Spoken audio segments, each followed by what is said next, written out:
Cigar-shaped spacecraft coming in Earth Alliance disclosure plan. President Jimmy Carter was so shocked by his secret UFO briefings that he abandoned his disclosure pledges.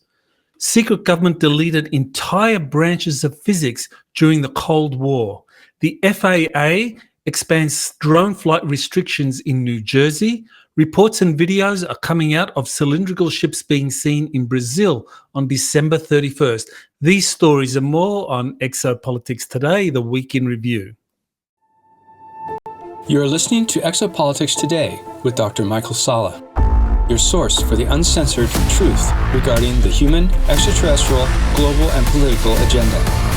Click the like button and subscribe to this channel. And now, here's Dr. Michael Salla. Welcome to the January 4 edition of Exopolitics Today, the Week in Review. There has been some developments that are well worth discussing for this Week in Review. So I want to begin with the passing of President Jimmy Carter, who became the oldest American president at age of 100, and he passed away.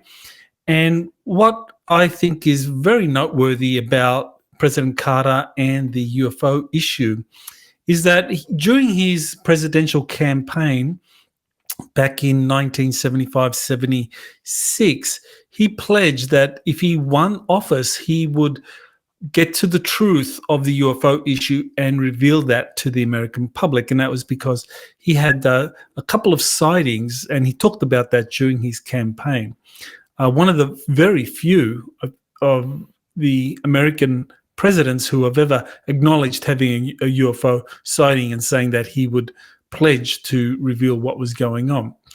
Now, once he got into office, he at some point received a classified UFO briefing, and it so shocked his Christian belief system that he dropped his disclosure pledge. Another incident that happened during his presidency was this firefight between U.S. Army Delta forces and grey aliens in 1979. And Carter again allegedly received a classified briefing about the greys doing these abductions and experiments and so forth. And so once he learned that the greys were doing this, grey ETs were abducting people, subjecting them to medical experiments, that they had been found in some underground military base, Carter decided that the UFO issue was just not worth it, that the risk involved in disclosing all of this to the world would have created big problems for him and for the American public and national security. So he carried a lot of UFO secrets to the grave. So that's President Carter and his UFO connection. Another transition happened as well. This one was Sean David Morton, who was a very gifted intuitive, and he built quite a following over the years due to his accurate predictions and connections with leading UFO personalities since the 1980s. He was involved with John Lear, Bob Lazar, and that crowd. So he was among the first to kind of confirm the existence of Area 51 as a place where they were doing test flights of reverse engineered flying saucers. So he did that in the 1980s. And during the final years of his life, he completed a 9-volume book series called Sands of Time. And that was his way of doing soft disclosure, where he could reveal everything that he had learned about the extraterrestrial presence on Earth, temporal wars, competing extraterrestrial factions, secret government factions, and so forth. And we did get to discuss his Sands of Time series in 2 Exopolitics Today interviews. He definitely was someone with a phenomenal mind and a wealth of information on government, military, corporate, on the secrecy system. So he was definitely a loss, and he'll be missed. Here is a interview I did with Sarah Bressman Cosme about her latest book, Hypnotist's Journey to Avalon and Ancient Magic. So Sarah has done hundreds of QHHT, that's quantum healing hypnosis technique sessions with clients, and has been able to accumulate quite a lot of data. And what came up in her data, or in the let's say past life memories of a lot of her clients, there were the information about Avalon, magic, elves, dwarves, and so forth. And so she wrote a book about it all, and it is something that is well worth taking a look at. So you can watch my interview with Sarah. That's on various channels, YouTube, Rumble, and also Patreons. And also you can watch it on Spotify as well. So quite a number of choices. And interestingly, she also talked about these red crystals brought to Earth in ancient times. So this is something that's interesting, because one of her first book, A Hypnotist's Journey to Atlantis, she talked about these red crystals that were very powerful, that had been brought to Earth by extraterrestrials and were used for developing the Atlantean civilization. So interesting that in this book, A Journey to Avalon, the red crystals appear again. So Sarah Bressman's interview on Exopolitics today to see the different platforms where you can watch it. Now, I did a brief review of the program that James Fox has recently released, that it became #1 bestseller on Amazon Prime and also on Apple TV. And he went on the Joe Rogan podcast, and he talked about the successive Pentagon investigations of UFOs, congressional hearings, and legacy media interest starting in 2017. So he gives a succinct overview of the recent history of the UFO phenomenon. And along the way, he interviews a variety of experts and whistleblowers who confirm the UFO crash retrievals have occurred, and that these involve a non-human intelligence, and aerospace companies are deeply involved in research and development. So all of those things have come out recently in congressional hearings through people like David Grush, Michael Schellenberger, and Luis Elizondo. Now, what I thought was really groundbreaking with the program was the interview with Jason Sands, who served for over 20 years with the U.S. Air Force as a Master Sergeant, an E-7. And he says he saw a UFO land at Nellis Air Force Base, and that an alien emerged seeking help. And there was even video footage of the UFO flying at the base that was seen by Sands and a number of others that were with him, that was publicly leaked more than a decade later, I think close to 2 decades later. So this leaked video corroborates Sands' story. But even though Jason Sands was actively serving with the U.S. Air Force at the time, he had this encounter with a UFO that landed and an alien that got out of it, and that there was actually video footage of the UFO at Nellis Air Force Base at the time. Sands' story's been ignored by public officials and the different investigations that have been conducted.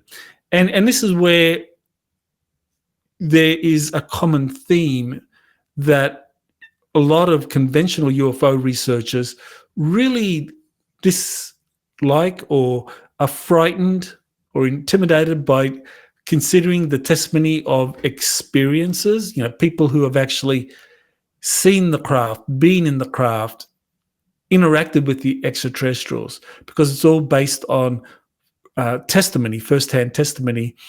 And this is something that a lot of UFO researchers feel is too risky, and so they avoid it. And it's like, well, that's not how you conduct an investigation. Why would you avoid data that just, to your mind, is maybe risky just because people might ridicule it? I mean, if you're doing a serious investigation, if you're doing intelligence gathering, you're going to get all the data on a particular phenomenon. So if you're interested in UFOs, you're not just going to be interested in the photos and the videos of the UFOs and radar tracking, and people say that, yes, we saw the UFO from our jet fighter and so forth. You'd be also interested, you should be interested in people that say, well, yeah, the UFO landed and an alien got out and talked to me and actually gave me a tour of his craft. I mean, you'd be interested in that, even though it might sound fantastic and there is always the element of fakery. But why would you dismiss true stories because you might be frightened by a few hoaxes, which is going to happen? I mean, for sure, that is going to happen. You have to accept that this is such a big secret, that the extraterrestrial craft are landing, that they're interacting with people, and people are being taken inside the craft, even being taken off-world. So you have to acknowledge that if the UFO phenomenon is real and some craft have crashed and been retrieved, well, then it makes sense that some craft have landed and the aliens have gotten out and met with private citizens and maybe have taken them up into space, just as a lot of contactees claim or abductees claim. So this is, I think, where I am very pleased that James Fox actually did interview Jason Sands and included him in the video, because that's a very important step, that until we start taking experiences, testimony seriously, you're not going to get to the bottom of the phenomenon just by relying on empirical data. I mean, that's nonsense. Okay, here is something that I thought was a very fascinating admission by a let's say a venture capitalist, Mark Andreessen, a co-founder and general partner at the venture capital firm Andreessen Horowitz. So he's an innovator and creator, one of the few to pioneer a software category used by more than 1 billion people, and one of the few to establish multi-billion-dollar companies. So Mark co-created the highly influential Mosaic internet browser and co-founded Netscape, and so on. So he's a venture capitalist who's been doing things for decades now. Worked at on the board of Hewlett-Packard, HP, from 2008 to 18. So someone who truly knows his way around software development, venture capitalism, and so forth. Now, this is where there's an interview he did where he said something that was very, very important, and I think we do need to listen to this.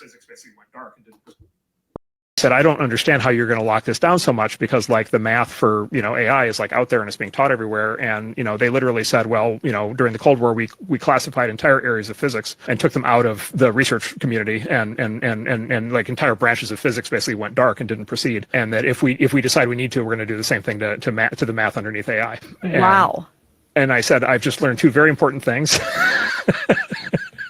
Because I wasn't aware of the former, and I wasn't aware that you were, even conceiving of doing it to the latter. I said, I don't understand how you're going to lock this down so much. Okay, well, there you have a very important admission by Mark Andreessen that entire branches of mathematics have been classified during the Cold War.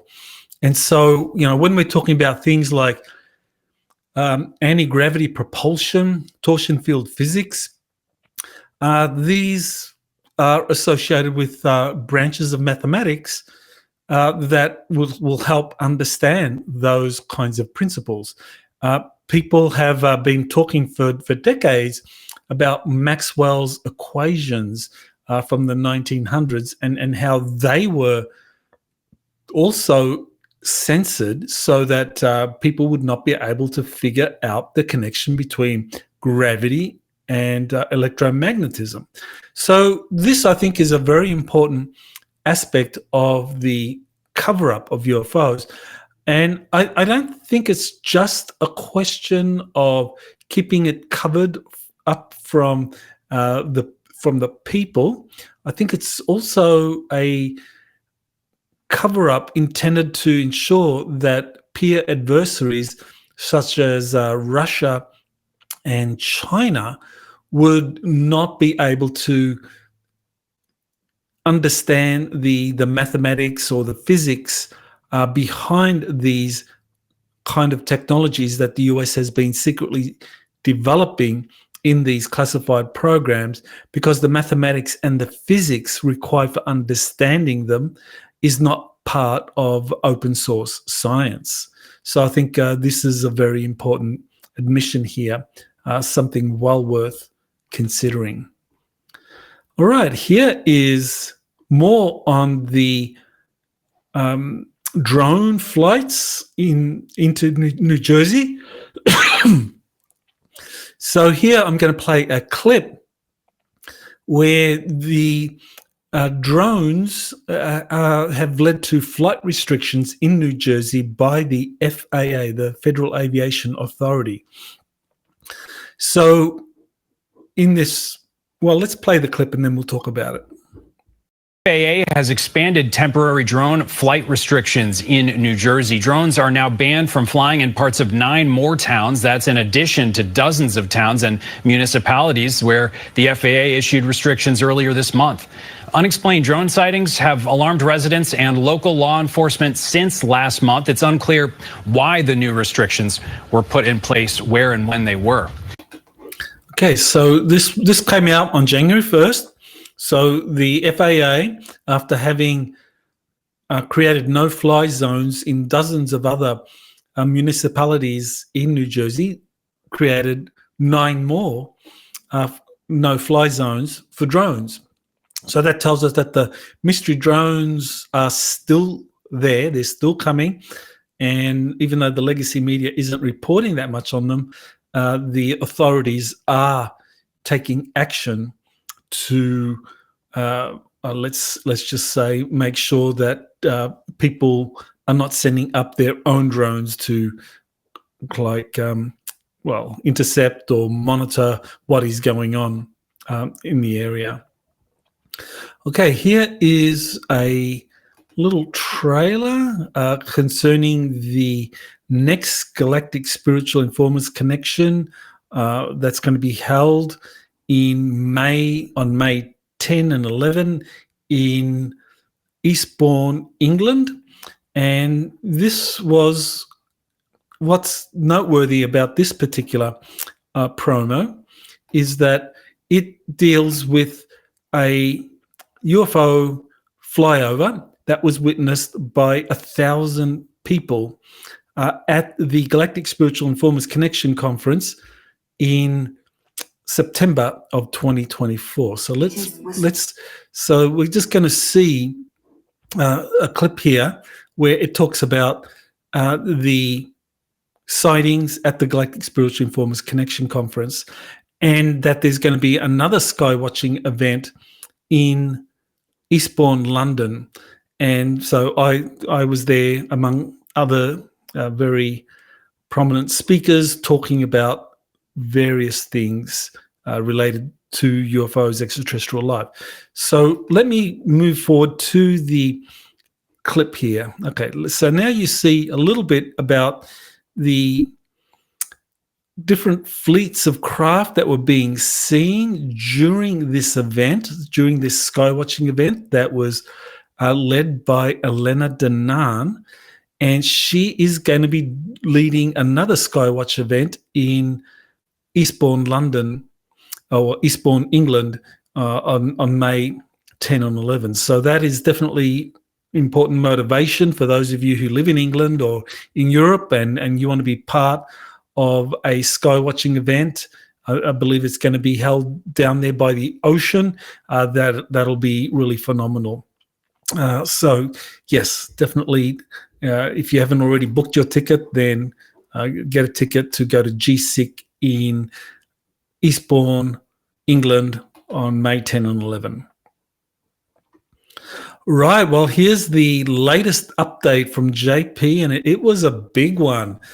In this update, he was taken inside of a facility in Florida near MacDill Air Force Base in Tampa, and he saw 3 cigar-shaped craft that looked very much like submarines, but they were floating, or one of them was floating. They were not submarines; they're aerospace vehicles. These are cigar-shaped craft, and he was told that they are going to be the next stage of what people are seeing now. Now, because JP witnessed these in this government facility or this military facility, these are not extraterrestrial craft. These belong to the secret space program, to Air Force or Space Force, and so he was allowed to. JP was allowed to see this, to see these cigar-shaped ships, because he was told that he's going to play a role in revealing this is what's coming. So the next phase in the whole mystery drone phenomenon is that we're going to get larger ships, and that these are coming. Now, JP told me this in late December. Well, late December is not correct. He went on this mission on December 14. We recorded the interview around December 20, and it was released first on Patreon on December 31st.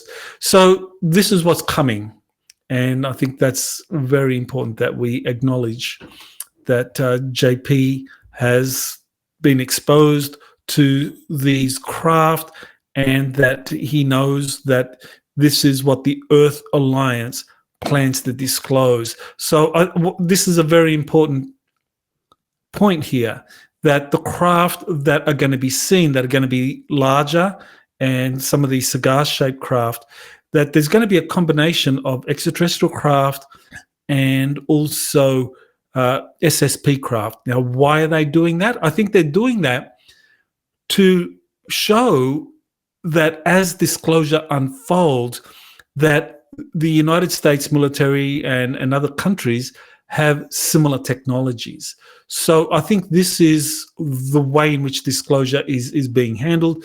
It's not like, okay, the ETs are here, they have incredible technologies, and that vastly exceed our own capabilities. No, it's going to be like, oh, the ETs have these craft, these anti-gravity craft, and we have our own anti-gravity craft. So I think that's the way it's going to unfold.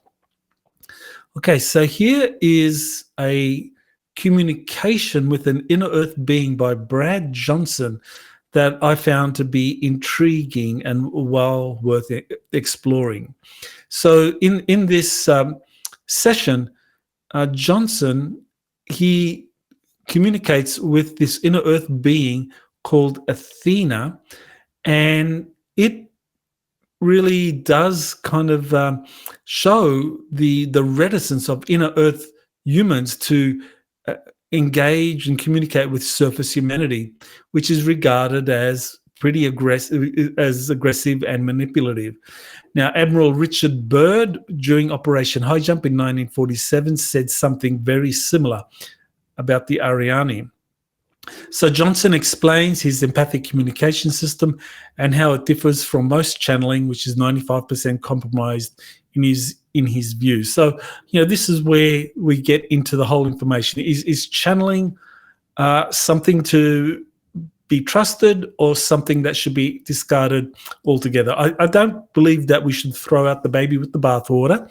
I think that channeling can be accurate, I think that that a high percentage of alleged channelers really don't do anything to ensure that they aren't in touch with deceptive sources. I don't doubt that people who are channeling entities are actually hearing voices. I think that happens. But the thing is, how do you know that voice that you're hearing is Ashtar, is Sananda, is some being, some divine being that it says it is? I mean, you could ring up anyone and say, "Hey, I am the president of Russia, and I would like to speak with you." And of course, there are hoaxers around that do that are very good at hoaxing. So how do you do that? How do you actually sort out the signal from the noise? And there are a few people, channelers, that actually make that effort to come up with a system so that they can be sure that the voice they're hearing is not some astral entity that is pretending to be Sananda, that is pretending to be Ashtar, that is pretending to be some divine being from the 11th dimension or whatever.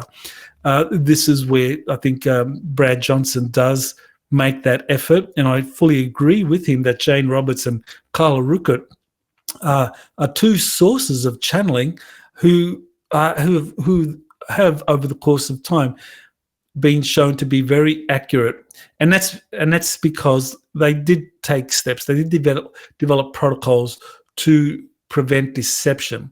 So I think telepathic communications with extraterrestrials and crypto-terrestrials is very viable if people use the kind of protocols that Johnson promotes. And I think it's very important because, we need to get as much information as possible about the inner Earth humans, more generally crypto-terrestrials.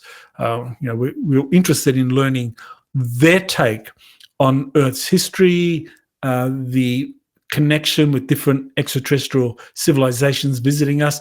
I mean, these are our genetic cousins or ancestors. So why would we ignore them if we just kind of rush into relationships with off-world extraterrestrials without considering the opinions of the inner Earth beings who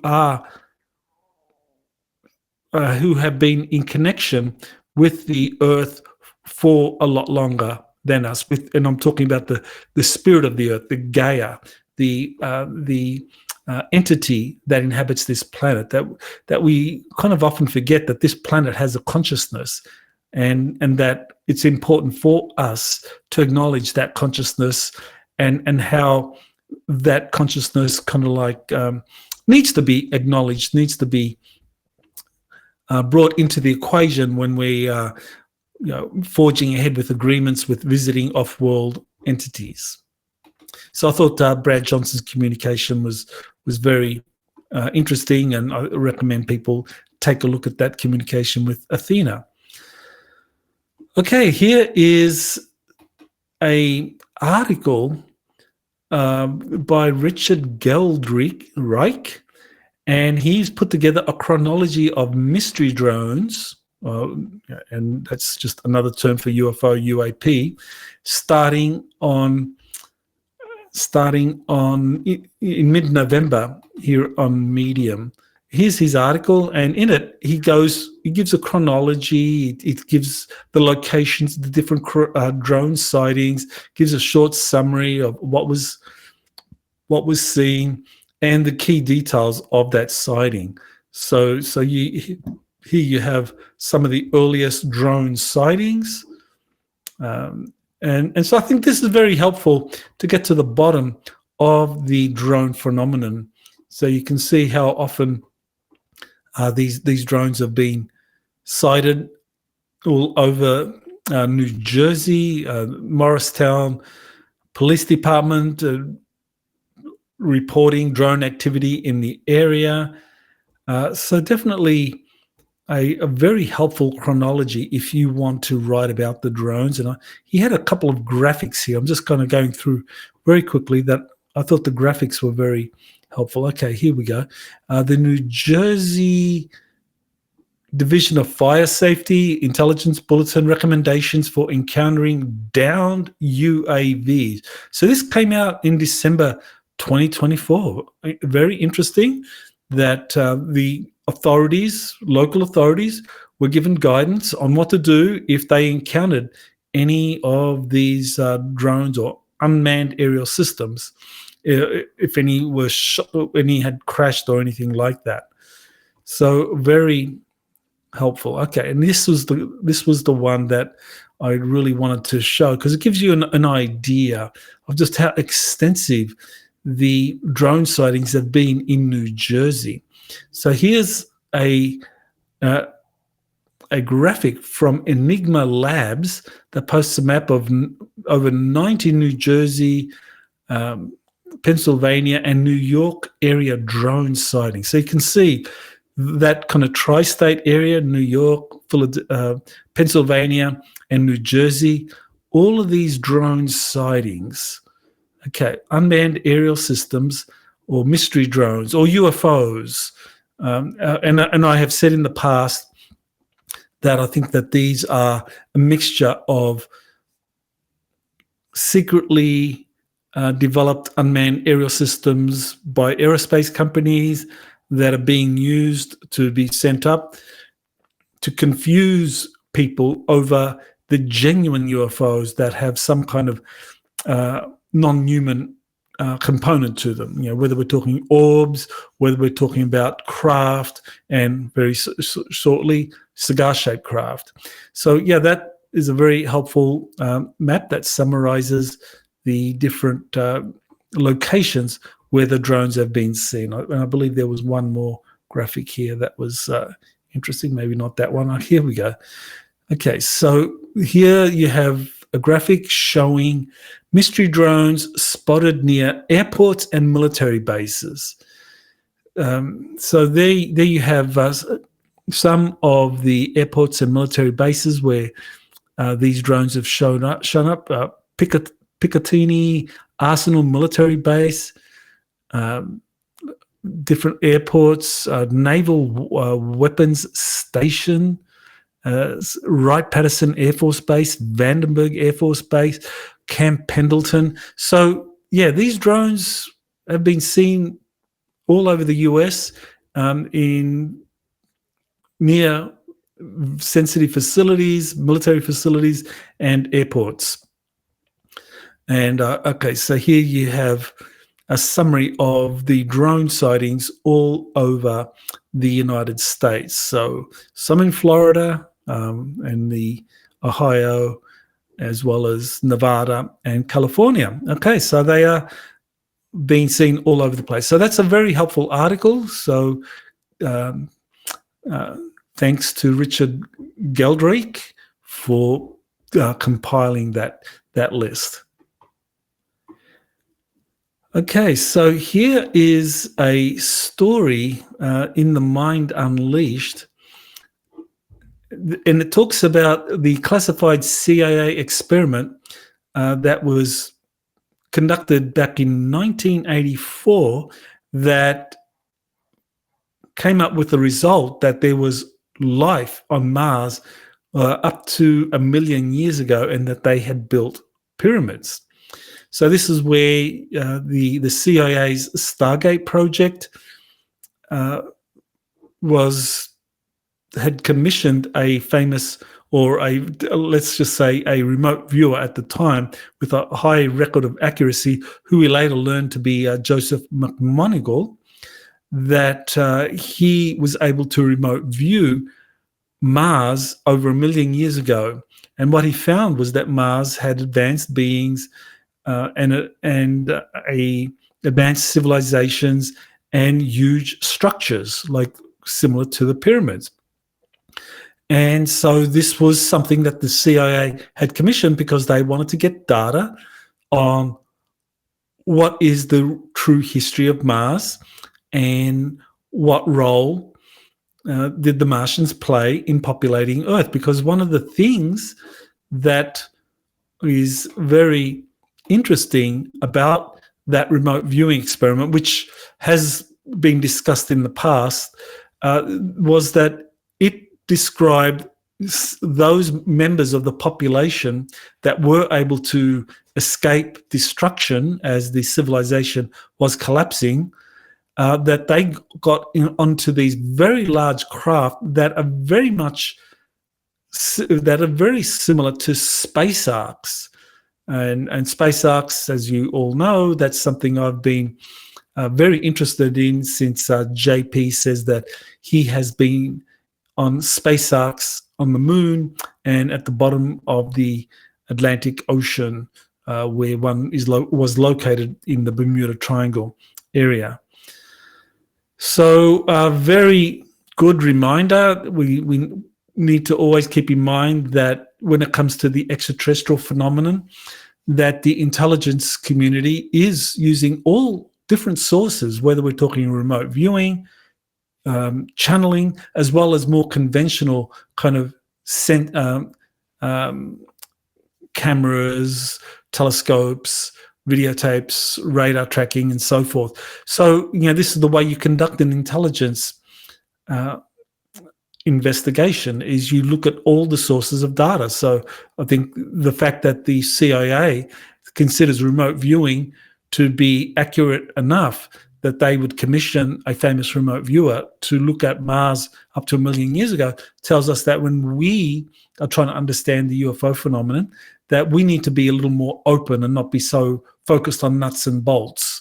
Because you can be sure if the CIA is using remote viewing, it's because there is something to remote viewing or psychic information. And I talked just a little bit ago about Brad Johnson and channeling, that information, if it's done correctly, can be very accurate and very helpful in understanding the big picture.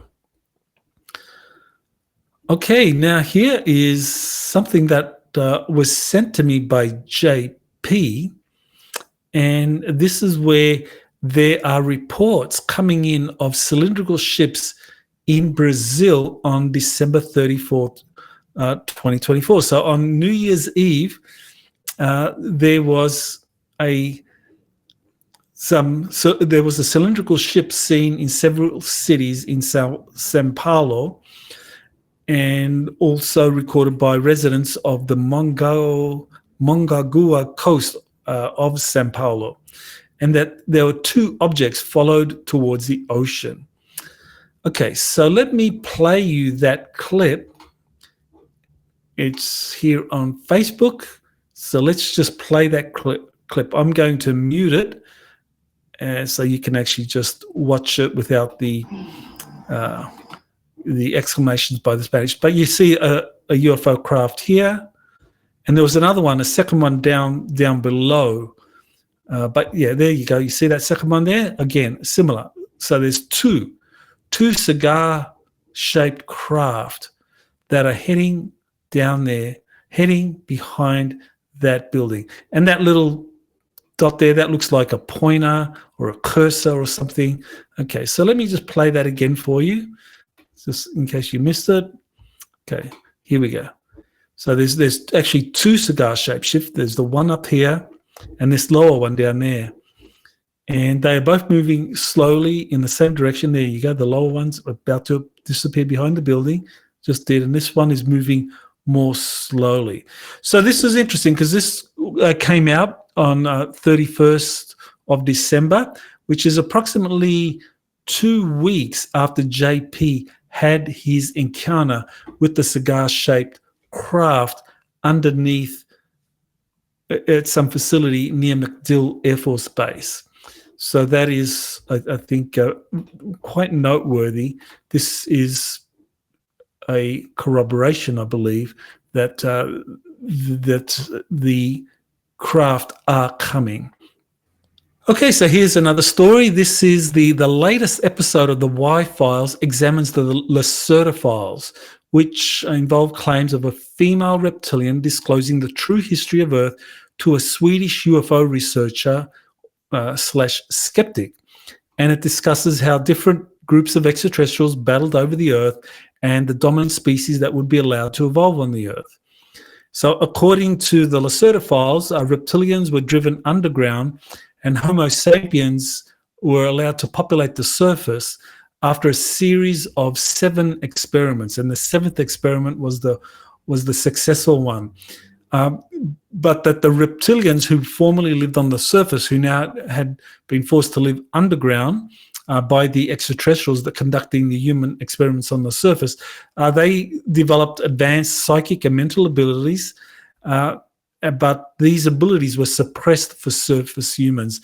So this is why indigenous reptilians can walk among us without being detected, according to the Lacerda files. So after more than 2 decades, so the Lacerda files came out in 1999, some of the info in the Lacerda files has been scientifically validated, such as claims concerning ancient underground civilizations. And there is a place in Turkey, I believe it's called Derinkuyu, which is a very ancient underground city. And we don't know how old it is, but it definitely is quite possible that this was built or by some of the, well, I don't know if we could say that they're reptilian, but definitely that there have been underground civilizations built by different beings or crypto-terrestrials. The Swedish researcher Ole K has never publicly revealed himself, so the Lacerda files is still a mystery or an enigma. But if we want to truly understand the history of the planet, we need to really have a look at sources such as the Lacerda files that give us this information from that perspective. Because there are legends of intelligent reptilians living underground all over the earth. A good example are the Nagas in Vedic Indian culture. And that these are very different to visiting reptilians from Alpha Draconis, as many experiences researchers have discovered. And in the Y-Files episode, it actually does discuss the Alpha Draconians from the perspective of David Icke's information. And so if we, again, are wanting to kind of like understand the greater cosmic reality in which we live, the different species visiting us, we also need to understand who's under the earth. So it's not just human civilizations that have been living under the earth in these cities for millennia, hundreds of thousands of years. There are also reptilians there. So that's let me just take you there briefly. So this is the Y-Files. It's titled The Seventh Experiment. Lacerda reveals the truth of our creation.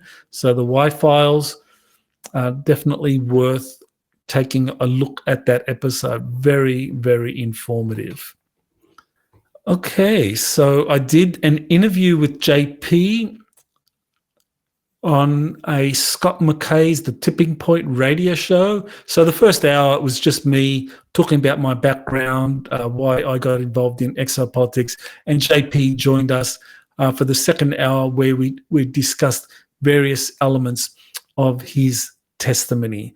So well worth seeing JP and I kind of discuss exopolitics with Scott McKay, whose audience seems to be very familiar with some of these topics, and it's good that this information gets out there. JP, having served with the US military, has a lot of credibility, but so far not many channels have wanted to interview him or asked to interview him. So I'm very glad Scott McKay is among the first to do that. All right, well, here is something that is very interesting. It's a curious twist concerning that Tesla truck incident at Trump Tower. Now, because, well, I'm a little concerned about censorship, YouTube censorship, but let's just go over the story. An active duty Green Beret had info that drones operating out of the Atlantic Ocean are Chinese gravitic devices conducting surveillance operations over the US.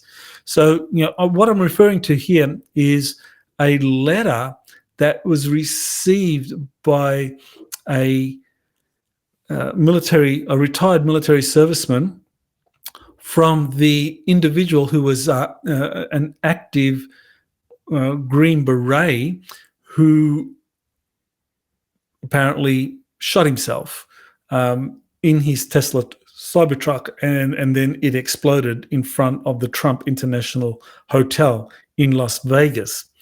So, people are asking, why did he do this? Active U.S. Army, the connections with the other incident in I believe it was Louisiana.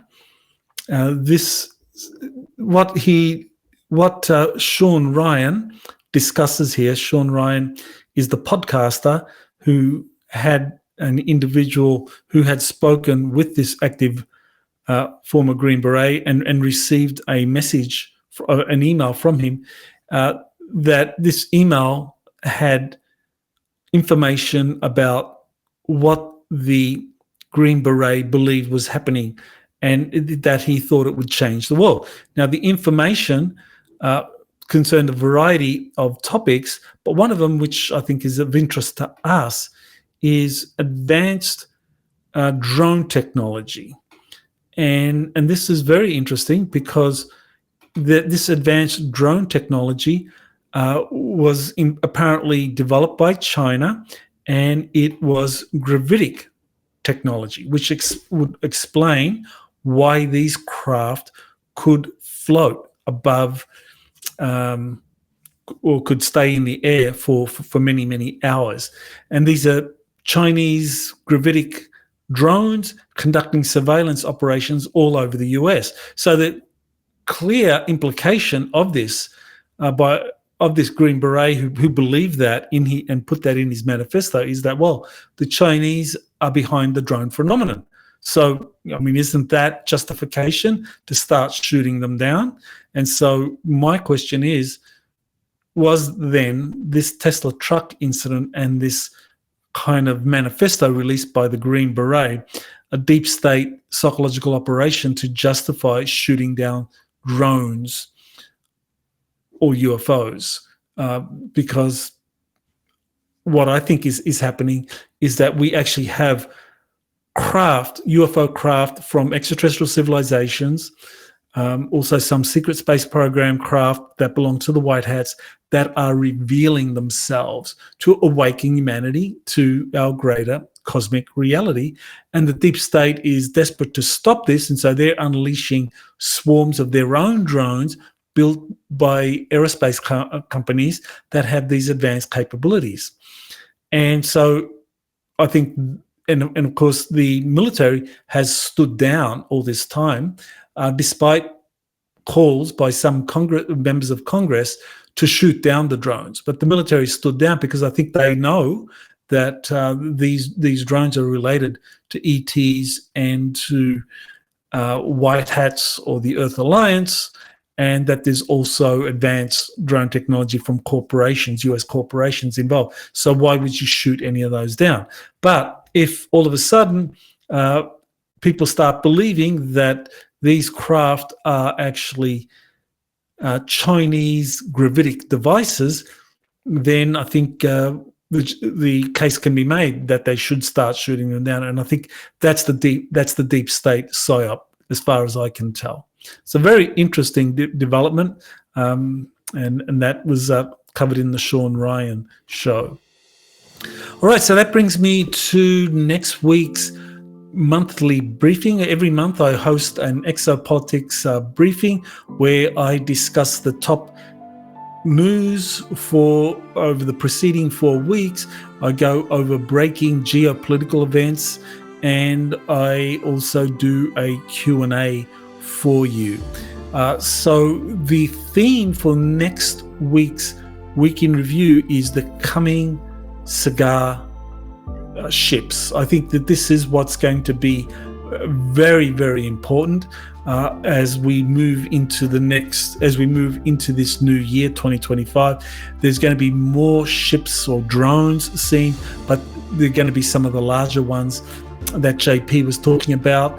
and as was evidenced in this video, from Brazil. So that's going to be next week on Saturday, January 9. So that'll be January 11. So January 11 of next week, will host my next monthly briefing. For those that are subscribed to my Patreon channel as Tier 2 Solar patrons, it is part of your membership, so you get that for free. So just head on over to Patreon. If not, then you can still register to watch it through Crowdcast, and I'll leave details in the description of this week in review. So thank you for watching. I think it's going to be a fantastic year. I'm glad you're here with me, and there's going to be a lot more to report as the year unfolds. So thank you and aloha. You have been listening to Exopolitics today with Dr. Michael Salla. Please remember to like, share, and subscribe to this channel. Join or start a conversation in the comments. Take the time to explore the vast library of best-selling books, webinars, and podcasts by Dr. Salla. Visit exopoliticstoday.com.